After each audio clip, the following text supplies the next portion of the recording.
मोहन, एक मिनट रुकिए, मोहन भागवत प्रधानमंत्री हैं, गवर्नर जनरल लगे, कहां से गवर्नर है आप बता दीजिए। मोहन भागवत कौन सी पार्टी के नेता हैं? मोहन भागवत से देश चलता है, देश संविधान से चलता है, मोहन भागवत से नहीं। तो मोहन भागवत को वहीं नागपुर में रखिए कि वहां पर आप संघ में जाकर निक्कर पहन के शाखा लगाइए। Bharatiya Janata party total फेकम fake काम करती है, झूठ बोलने का काम करती है। मेरी बात तो सुनिए, ये कुछ नहीं है, पागल बनाने का एक सरूफा है। आप ये नहीं समझी अब तक, आप कह रही हैं सहमत हैं, ये पागल बना रहे हैं, ये देश में दंगे कराने के लिए हैं। अरे तो भारतीय जनता पार्टी के नेताइन भी तो है रोहिंग्या। आपने नहीं देखा था कि अभी बंगाल में जो कोकिन भी लिया था, कोकिन के साथ में पकड़ी गई थी, भारतीय जनता पार्टी की नेताइन भी हैं बहुत सारी रोहिंग्या। एजुकेशन, हेल्थ और डेवलपमेंट खेलने के इनके बाप की भी औकात नहीं है, मंदिर और मस्जिद पे खेलते रहो बस। ये अरे आप अपने अधिकारियों के घर पे, एक आध के घर पे बुलडोजर तो चलवाइए।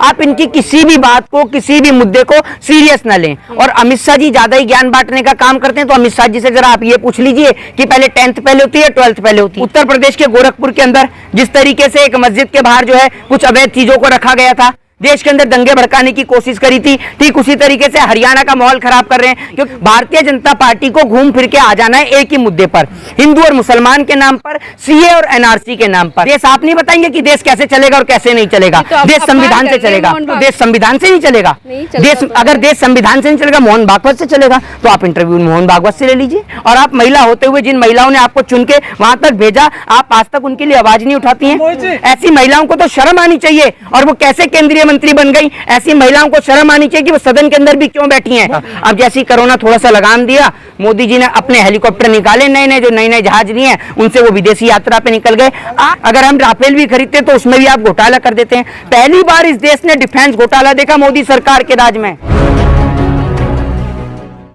देखिए, सबसे पहली बात तो मैं आपको बता दूं कि भारतीय जनता पार्टी के नेताओं की आप किसी भी बात पे यकीन न करें। और देश के किसी भी नागरिक को एनआरसी, सीए को लेके कोई बात को सीरियस लेने की जरूरत नहीं है। क्योंकि जब सरकार को किसी भी नाम से मुद्दे से वोट मिलना बंद हो जाता है, जब सरकार को दिखता है कि भैया अब हिंदू मुस्लिम जो है नहीं लड़ पा रहे हैं, मंदिर और मस्जिद के नाम पर लोग आपस में नहीं लड़ पा रहे हैं, तो सरकार घूम फिर के एक ही टॉपिक पे आ जाती है और वो है सीए एनआरसी। सीए एनआरसी के नाम पे, शाहीन बाग के नाम पे इन्होंने, आपने देखा कैसे दिल्ली को जलवाने का काम किया। फिर उसके बाद में बीच बीच में जो है ये एनआरसी को लेकर कभी सदन के अंदर हो चाहे फिर वो विधानसभा हो, वहां पर लेकर भी बोलते रहते हैं। भारतीय जनता पार्टी को अगर इसको लागू करना है तो किसको बता रही है?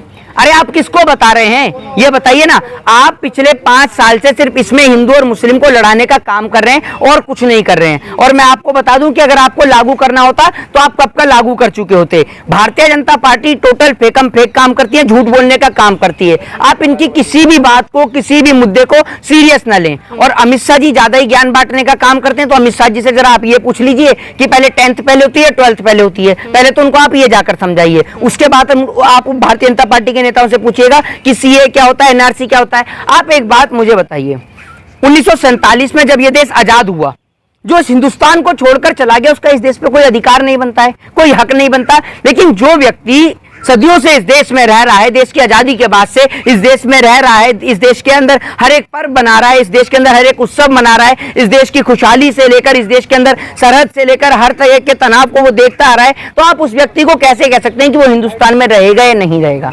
ये बताइए। रोहिंग्या ने जो है पूरा देश खराब कर रखा है। अरे तो भारतीय जनता पार्टी के नेताइन भी तो है रोहिंग्या।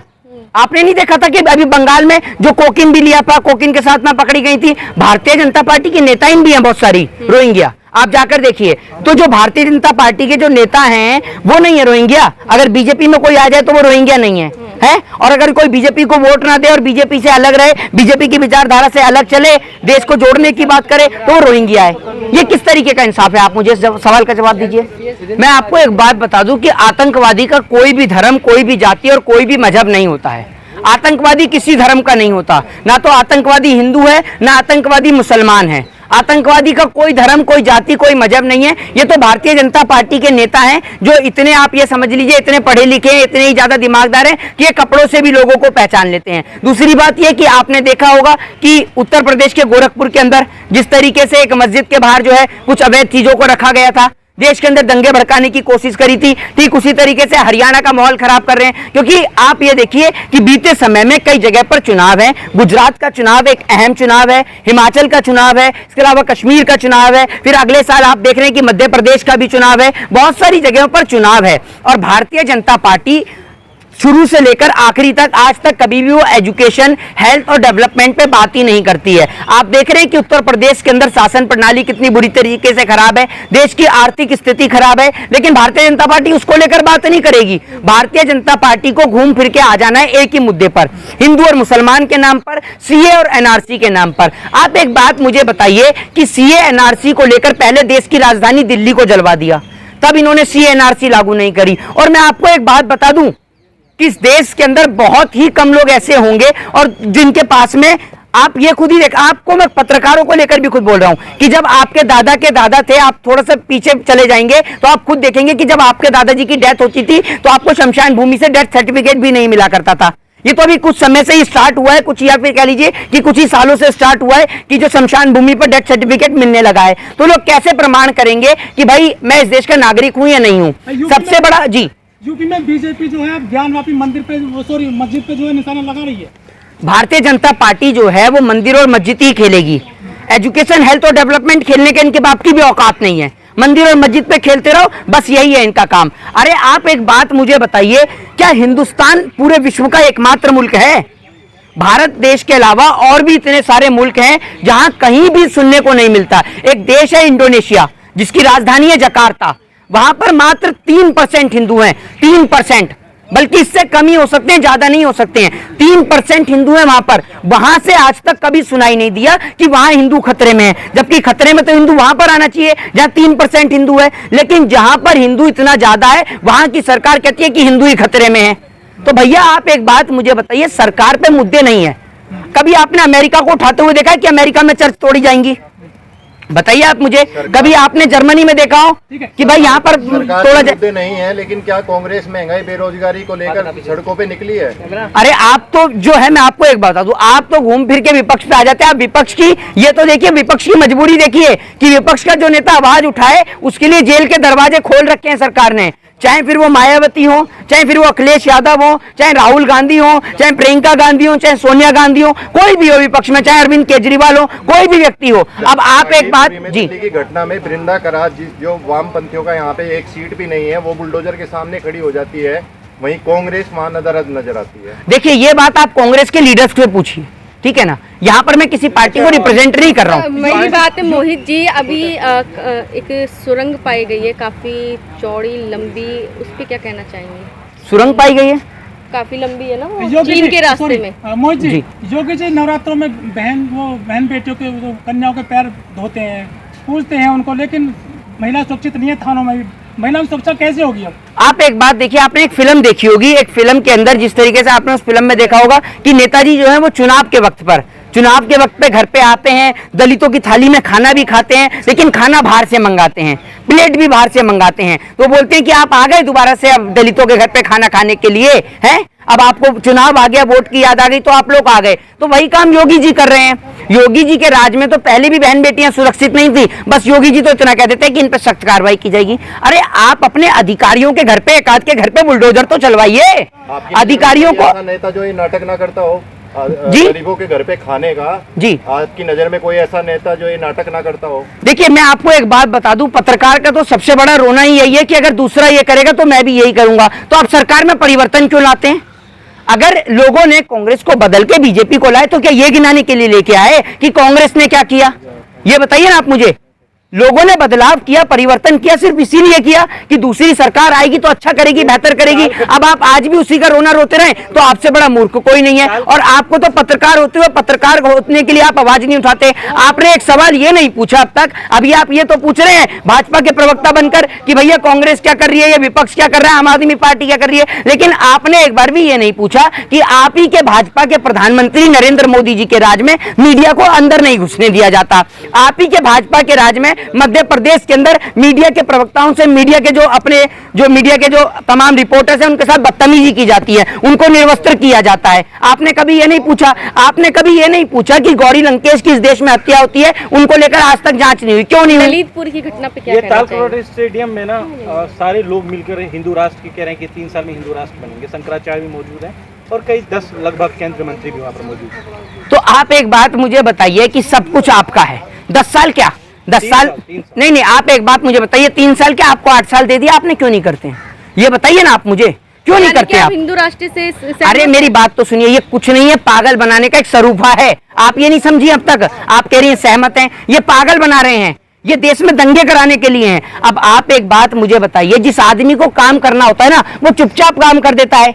ये बोलते किस लिए हैं, लेक्चर किस लिए देते हैं? और ये बनाएंगे। प्रधानमंत्री जी ने तो आज तक आकर नहीं बोला, मोहित जी, गृह मंत्री आज तक आकर नहीं बोले। भाई देश को चलाने वाले, देश के कर्ता धर्ता तो राष्ट्रपति है। राष्ट्रपति को इस देश का प्रथम नागरिक बताया जाता है, फिर प्रधानमंत्री आते हैं, फिर गृह मंत्री आते हैं, प्रधानमंत्री। एक मिनट रुक जाइए, प्रधानमंत्री का ये स्टेटमेंट है कि देश हिंदू राष्ट्र बनेगा? बताइए। अरे आप मुझे बता दीजिए, मैंने नहीं सुना कहीं, आप बता दीजिए, सुनाओ तो। मोहन भागवत जी यूपी ने के तो थाने बोला है। में मोहन, एक मिनट रुक जाइए, मोहन भागवत प्रधानमंत्री हैं, गवर्नर जनरल लगे, कहां से गवर्नर है आप बता दीजिए मुझे। लेकिन सुनने में तो ये अरे मोहन भागवत कौन सी पार्टी के नेता हैं? मोहन भागवत से देश चलता है, देश संविधान से चलता है, मोहन भागवत से नहीं। तो मोहन भागवत को वहीं नागपुर में रखिए कि वहां पर आप संघ में जाकर निक्कर पहन के शाखा लगाइए। देश आप नहीं बताएंगे कि देश कैसे चलेगा और कैसे नहीं चलेगा। तो आप देश अपमान संविधान कर से रहे हैं चलेगा। मोहन भागवत जी का। मैंने क्यों अपमान कर दिया? मैंने क्या गलत बोला है? क्यों देश संविधान से नहीं चलेगा? नहीं चलता देश, तो अगर है। देश संविधान से नहीं चलेगा, मोहन भागवत से चलेगा, तो आप इंटरव्यू मोहन भागवत से ले लीजिए। एक काम करिए। यूपी के थाने में एक बच्चे से रेप होता है, इसके अलावा ललितपुर नगर में। करके महिला को पीटा जाता है, जबकि वो कहते हैं कि मिशन नारी शक्ति चला रही है बीजेपी सरकार। हाँ, तो यही तो है हिंदू राष्ट्र, यही बताएंगी आपकी महिला पत्रकार साथी। मेरे से तो पूछने की आपको जरूरत ही नहीं, यही बताएंगी, यही कह रही है कि संविधान से ऊपर है वो। मैंने नहीं कहा ये। नहीं, आप ही कह रही है ना कि मोहन भागवत ने स्टेटमेंट दिया है। Who is this Mohan Bhagwat? कौन है बताइए ना आप मुझे। एक महिला के साथ बलात्कार हो रहा है, उसको वहां मारा भी जा रहा है, पीटा भी जा रहा है। आप एक महिला होते हुए आप महिला के लिए आवाज नहीं उठाती हैं? आपको शर्म नहीं आती अपने आप को महिला कहते हुए? आप जाके केंद्रीय मंत्री स्मृति ईरानी के घर पे जाके माइक लगाइए, उनसे पूछिए कि एक महिला के साथ देश में बलात्कार हो रहा है, और आप महिला होते हुए जिन महिलाओं ने आपको चुन के वहां तक भेजा, आप आज तक उनके लिए आवाज नहीं उठाती हैं? ऐसी महिलाओं को तो शर्म आनी चाहिए। और वो कैसे केंद्रीय मंत्री बन गई? ऐसी महिलाओं को शर्म आनी चाहिए कि वो सदन के अंदर भी क्यों बैठी हैं। क्योंकि अगर एक महिला दूसरी महिला के लिए आवाज ना उठा सके तो उसको अपना महिला कहते हुए भी शर्म आनी चाहिए। मोदी जी विदेश गए, लेकिन मोदी जी की मीडिया जो साथ गई थी उसको एंट्री नहीं करने दी भीतर। हाँ, तो यही सवाल तो मैंने इनसे कहा कि आप ये तो पूछ रहे कि विपक्ष क्या कर रहा है और क्या नहीं कर रहा, लेकिन आप ये नहीं पूछ रहे कि आपके साथियों को। तो आपको मैं बता दूं, दलाली की जगह यही तो है, विदेशों में थोड़ी है, वहां थोड़ी है। वहां तो आप देखिए मोदी जी बाहर आके कह रहे हो माय गॉड, आप सुन ही रहे हैं जी कैसे उनकी वीडियो लगातार वायरल है। तो मोदी जी तो क्या है, मोदी जी को तो कोई फर्क नहीं है। मोदी जी की देश को लेकर कोई जिम्मेदारी नहीं है, आगे नाच ना पीछे पगात वाला हिसाब है। सुन लीजिए, मोदी जी का एक ही हिसाब है, जो अभी पहले कोरोना था तो कोरोना ने उनकी विदेशी यात्रा को बांध के रख दिया था। अब जैसे ही कोरोना थोड़ा सा लगाम दिया, मोदी जी ने अपने हेलीकॉप्टर निकाले, नए नए जो नए जहाज लिए उनसे वो विदेशी यात्रा पे निकल गए। आज तक इतनी सारी विदेशी यात्रा के दौरान जो इतने मोटे मोटे एग्रीमेंट साइन होते हैं, उनमें से एक एग्रीमेंट बता दीजिए जिसपे इंप्लीमेंट हुआ हूं। राफेल की डील, वो भी ज्यादा पैसे देकर की गई। क्या हिंदुस्तान इतना खरबपति देश है कि आप यहाँ पर जो है, अगर हम राफेल भी खरीदते तो उसमें भी आप घोटाला कर देते हैं? पहली बार इस देश ने डिफेंस घोटाला देखा मोदी सरकार के